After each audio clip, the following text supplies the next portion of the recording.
Hola, Dios te bendiga, te doy la bienvenida una vez más a este programa La Biblia Leída y Explicada. Hoy continuaremos estudiando la primera epístola del apóstol Juan y estaremos leyendo el capítulo 2 desde el versículo 1 hasta el 6 bajo el título Cristo nuestro abogado. Vamos a orar. Padre, gracias te damos, Señor, por este momento especial donde vamos a leer tu palabra, Señor. Revélate a nuestra vida, Señor, que no seamos solamente oidores, sino que tu palabra penetre a lo más profundo de nuestro ser y tú nos reveles todas las verdades que nos quieres hablar hoy a nuestro espíritu, que esta palabra nos limpie, nos cambie, nos transforme, nos enseñe, se quede grabada, sembrada en nuestro corazón. Te lo pedimos en el nombre poderoso de Jesús. Amén y amén. Gloria sea al Señor. Vamos a leer Primera de Juan, capítulo 2, verso 1. Hijitos míos, estas cosas os escribo para que no pequéis.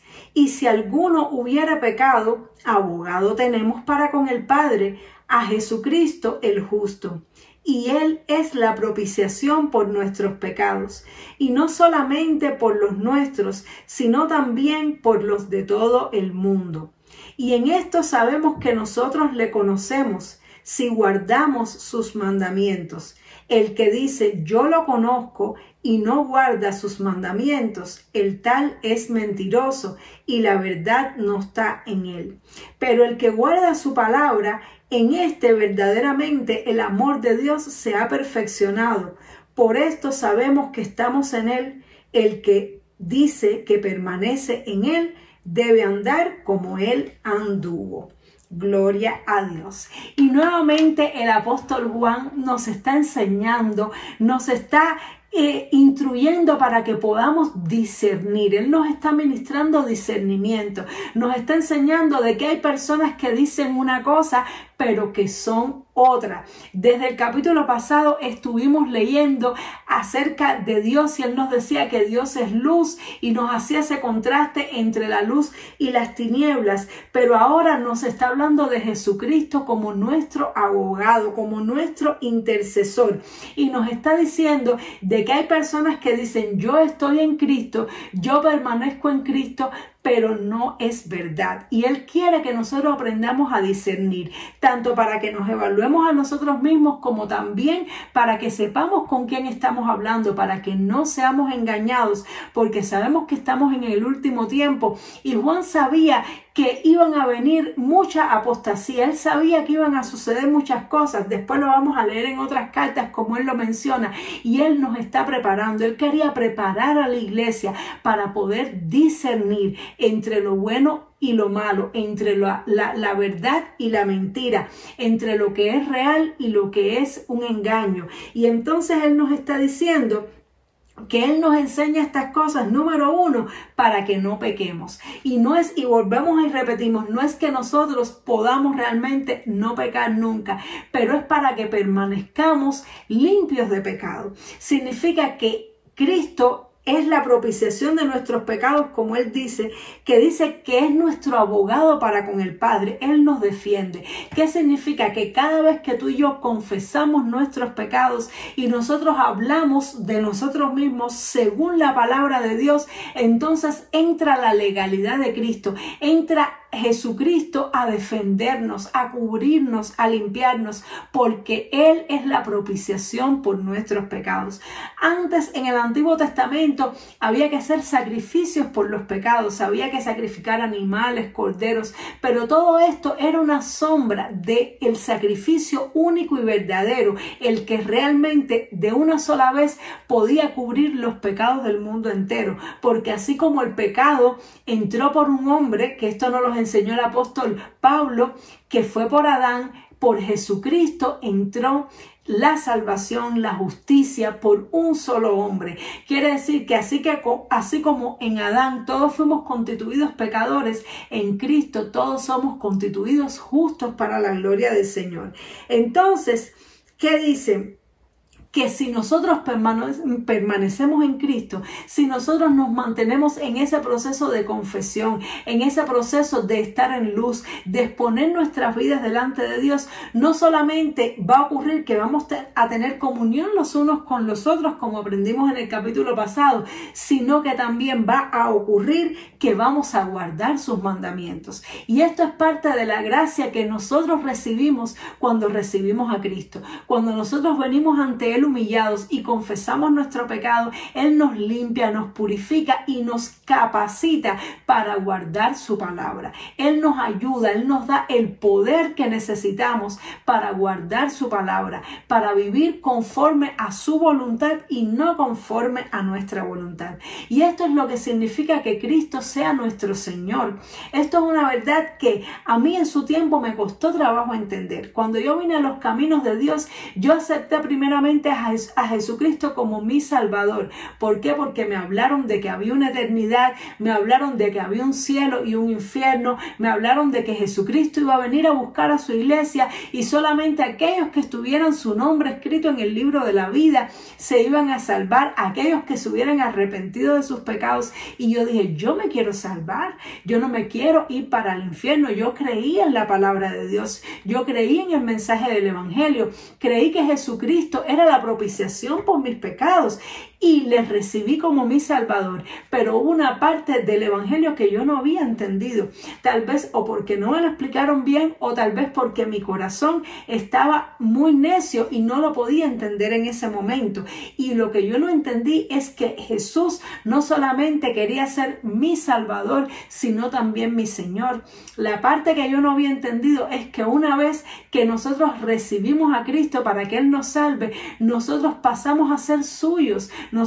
Él nos saca de las tinieblas, Él nos saca de la muerte. Ahora estamos en la vida, pero ahora somos de Él porque le debemos todo, le debemos la vida, ya que por nuestros propios méritos y esfuerzos no podemos conquistar la eternidad, no podemos conquistar el cielo. Al nosotros recibir a Jesús como nuestro Salvador, nosotros le debemos nuestra vida a Él y nosotros pertenecemos a Él. Y ahora lo que nosotros debemos hacer una vez que le hemos recibido como Salvador es también recibirle como Señor, es guardar sus mandamientos, es hacer su voluntad y no la nuestra, aun cuando eso nos implique sufrimiento. Porque guardar los mandamientos de Dios es difícil para nuestra carne. Nuestra carne se rebela contra Dios. Nuestra carne es enemiga de Dios. Ella quiere hacer su propia voluntad. Ella quiere vivir bajo sus propias leyes. Y entonces es ahí cuando nos encontramos cristianos que dicen, yo le conozco, pero no se someten al señorío de Cristo. Personas que dicen, yo soy cristiano porque he recibido a Jesús como mi Salvador, pero no recibieron a Jesús como Señor. ¿Por qué? Porque no guardan sus mandamientos, sino que ellos son señores de sí mismos. Ellos hacen la voluntad de sus deseos, la voluntad de sus pasiones y de su carne, y no hacen la voluntad de Dios. Y aquí el apóstol Juan nos está diciendo, el que dice yo le conozco y no guarda sus mandamientos, el tal es mentiroso y la verdad no está en él.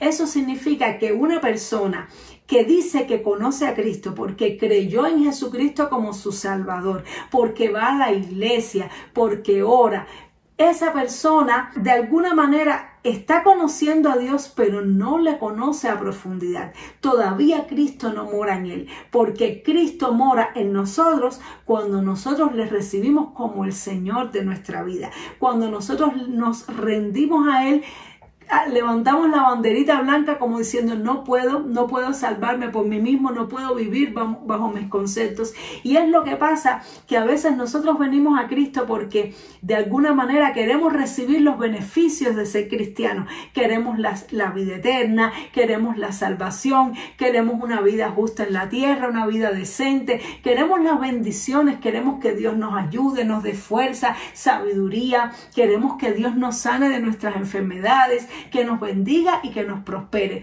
Todos queremos eso. El problema es que cuando nosotros no hemos reconocido que vivir bajo nuestras ideas y nuestros conceptos nos conduce a la perdición, cuando nosotros no hemos reconocido que si nosotros somos el Señor y el amo de nuestra vida y nos llevamos por donde nosotros queremos, vamos a terminar en muerte, pues no podemos rendirnos como siervos de Dios, no lo podemos recibir como nuestro Señor. Por eso muchas veces nos apartamos de los caminos de Dios, y entonces cuando hacemos nuestra voluntad y la vida nos golpea bien duro, ahí es cuando nos damos cuenta que necesitamos el señorío de Cristo.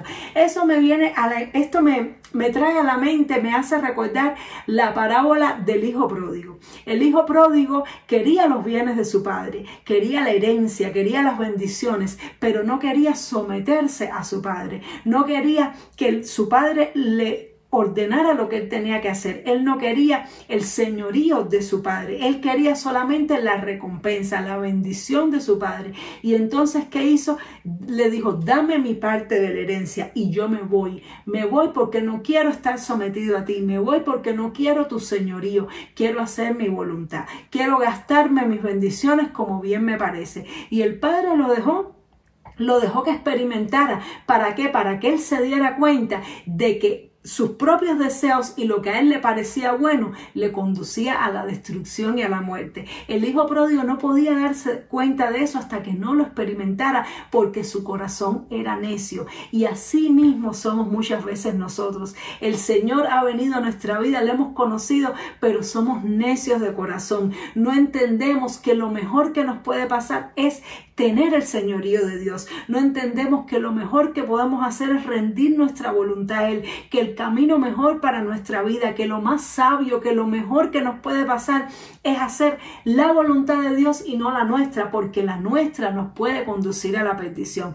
Y así fue como este hijo pródigo salió con toda su riqueza que el padre le dio y la gastó, la disfrutó, la desperdició hasta que se vio en la miseria, hasta que tocó fondo, hasta que cayó en el lodo cenagoso y estaba allí con los cerdos queriendo comer la comida de los cerdos. Y fue allí que él despertó, fue allí que él volvió en sí y dijo: en la casa de mi padre cuántos jornaleros hay, personas que se someten a la voluntad de mi padre, viven mejor que yo, y yo por querer hacer mi voluntad, mira cómo estoy, mira a dónde me llevaron mis deseos, a dónde me llevaron mis instintos, mis impulsos, mi concepción de la vida, mira a dónde me llevó. Voy a regresar a la casa de mi padre y me voy a someter. Cuando el hijo pródigo se dio cuenta de a dónde lo llevaron sus impulsos y sus deseos, él quiso ir a la casa de su padre y ya no le interesaba ser llamado hijo. Él quería simplemente someterse. Él quería ser un siervo, porque él veía que aquellos que se sometían a su padre les iba mejor que a él, que no se quiso someter. Sin embargo, ahí estaba su padre esperándolo con los brazos abiertos, con el corazón lleno de alegría, y le hizo una fiesta. ¿Por qué? Porque el hijo pródigo entendió la lección. El hijo pródigo entendió que lo mejor para él era estar en la casa de su padre, no viviendo a su manera, no haciendo su voluntad, sino haciendo la voluntad del padre. Y por eso el padre celebró, porque el hijo que estaba en muerte, el hijo que estaba en necedad, el hijo que estaba en tinieblas, vino a la vida, vino a la luz. Y muchas veces así nos pasa a ti y a mí. Muchas veces nos pasa que creemos en el Señor,